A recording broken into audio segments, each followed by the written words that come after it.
Google Chrome users can now claim a completely free one-year subscription to Photoshop Web thanks to a new Adobe Chrome extension that lets you edit images instantly inside your browser.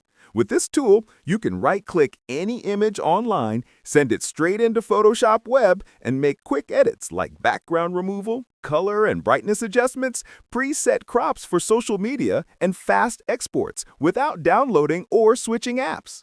The offer works not only on Chrome, but on any Chromium-based browser like Edge, Brave, Opera, and more. And all you need to do is install the Adobe Photoshop Chrome extension from the Chrome Web Store, click the banner that says Start Your Free Year, and sign in with your Adobe or Google account. Adobe says more features are coming, but even right now, this extension removes the usual friction of downloading, uploading, and editing, making it perfect for creators, students, and social media managers who need fast, high-quality edits.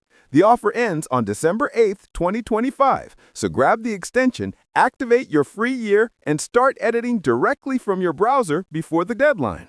If you enjoyed this tip and want more easy tech hacks, make sure to hit like and subscribe so you never miss an update.